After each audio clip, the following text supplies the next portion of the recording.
For years he watched from behind those cold metal bars, waiting.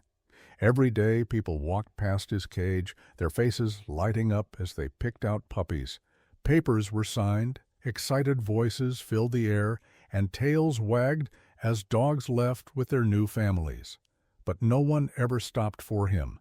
He had given up hope until one day something changed. A couple stood in front of his kennel looking directly at him. At first he thought they were just like all the others, curious but uninterested. But then something unexpected happened. They pointed at him. The worker nodded. Papers were signed. And that's when he realized he was going home. But what happened next, no one saw coming. Hunter had lost track of how long he had been in that shelter. Days blurred into weeks, weeks into months, and months into what felt like an eternity. At first he had been hopeful. Every time someone walked through the adoption area, he would jump to his feet, wag his tail, and press his nose against the metal bars, hoping, praying that today would be the day. But it never was. He had watched too many dogs come and go, each one leaving with a new family while he remained behind. The energetic puppies, the small breeds, even some of the older dogs, all of them were chosen before him. He had done everything he could to get noticed. He had tried barking excitedly like the younger dogs, but that didn't work. He had tried sitting quietly, looking up with pleading eyes, hoping for sympathy. That didn't work either.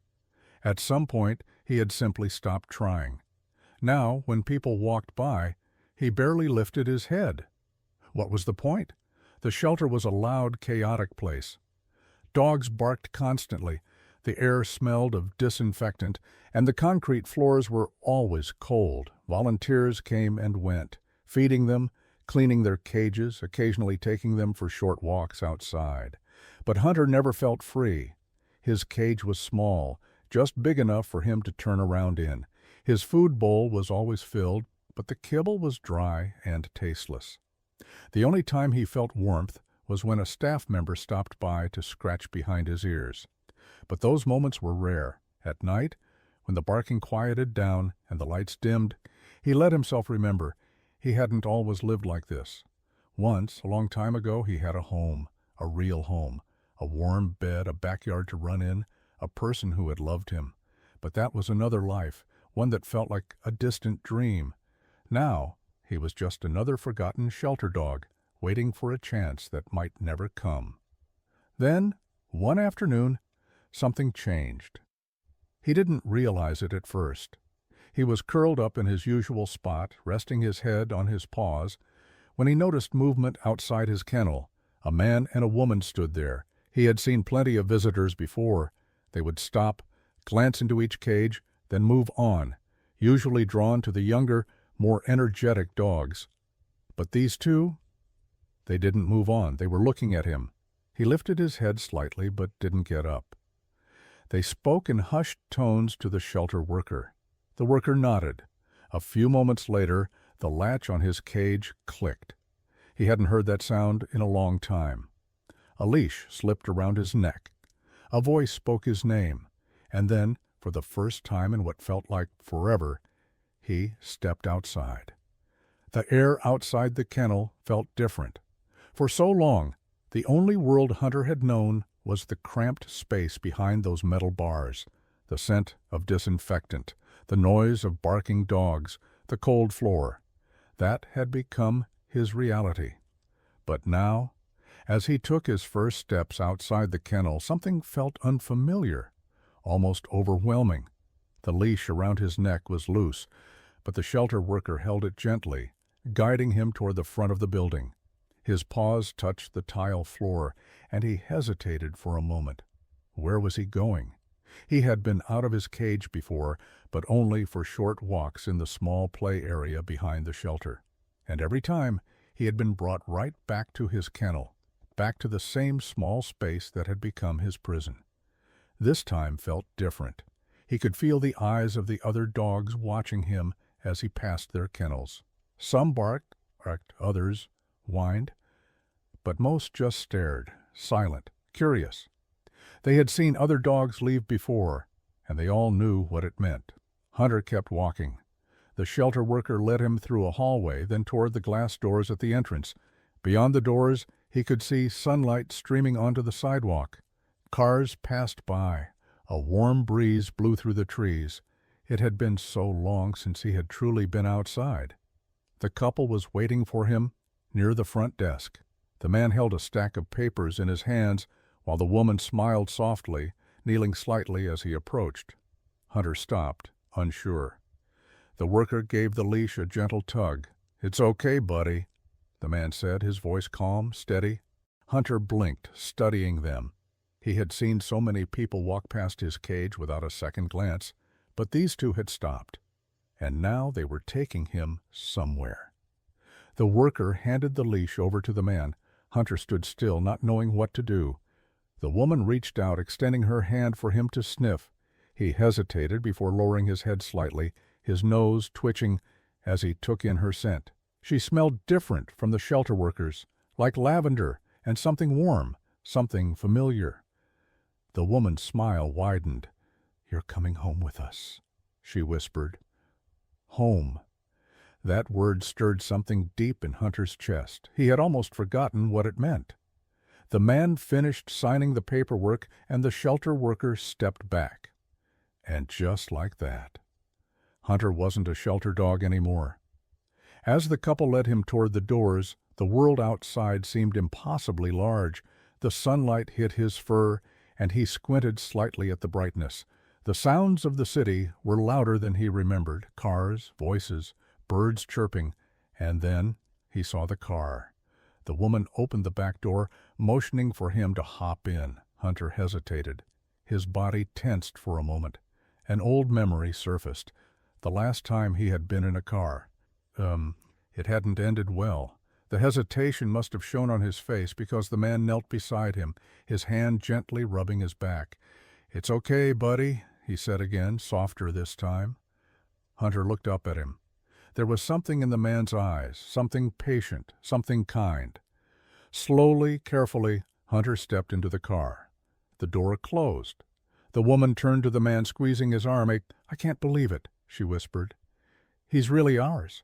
The engine started, and as the car pulled away from the shelter, Hunter laid his head down, resting on his paws. He didn't know what was waiting for him, but for the first time in a long time, he allowed himself to believe. Maybe, just maybe, this time would be different. As Hunter stepped through the front door, he paused, his body tense, his ears flicking at the unfamiliar sounds around him. The house smelled different from anything he had known in a long time. It wasn't the sharp, sterile scent of disinfectant from the shelter, nor the overwhelming mix of dog food and metal cages. Instead, the air carried the warmth of aged wood, the clean scent of fresh laundry, and something faintly sweet. Maybe food. It was subtle, inviting, and completely foreign to him. His nails clicked softly against the hardwood floor as he cautiously took another step, his body low, his muscles coiled as if ready to retreat at the first sign of danger. Emily and Daniel stood nearby watching him. But they weren't pulling him forward. They weren't speaking in rushed, coaxing tones or trying to force him deeper inside. They were simply waiting, giving him space. He wasn't used to that. In the shelter, everything had been structured, mechanical, impersonal. The workers came in at scheduled times, fed the dogs, cleaned the cages, and took them outside when there was time. There was no patience, no softness, just efficiency. No one had ever waited for him to feel ready. No one had ever given him a choice. Hunter turned his head slightly, scanning the room with cautious eyes. The furniture was soft and inviting, a couch with thick cushions, a rug spread across the floor, and a dog bed nestled in the corner. A dog bed. His body stiffened at the sight of it. It had been so long since he had a place of his own, something meant just for him. Could he trust it? Emily crouched down near the bed, her voice gentle as she patted the cushion. "Come here, buddy." Hunter hesitated, his gaze shifting between her and Daniel, who stood with his hands in his pockets, relaxed, patient. They weren't making him do anything. They were waiting again. That unsettled him in a way he didn't fully understand. In the past, people had always told him what to do, where to go, what was allowed and what wasn't. He had learned to expect commands, not choices. Still, the idea of settling down in that bed felt wrong, like maybe if he got too comfortable, it would be taken away. That had happened before. Homes weren't forever, not for dogs like him. Instead, he turned toward the couch, lowering his nose to sniff the fabric. It smelled of Emily and Daniel, a mix of familiar scents he was still getting used to, but he didn't jump up. He knew better than that. Emily smiled, her voice soft. "You can go up if you want." She sat on the floor beside him, her posture open, unthreatening. Hunter flicked an ear, studying her. She was giving him permission. He wasn't sure what to do with that. In the shelter, rules had been strict. Dogs weren't allowed on furniture. They weren't allowed to roam freely. Comfort was a privilege, not a given. After a long moment, he made his choice.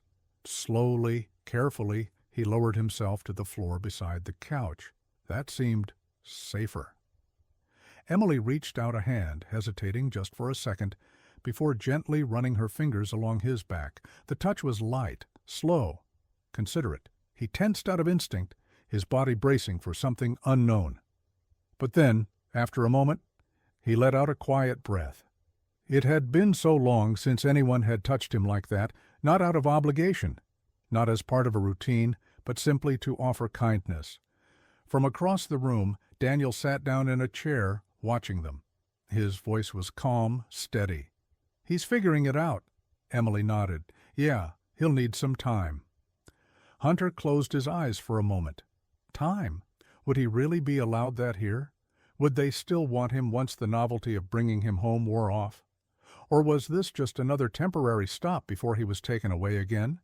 He didn't know yet, but for the first time in years, he wasn't behind bars. He wasn't waiting for someone to decide his fate for him. He was here, in a home, with people who didn't seem eager to push him away, and that was something.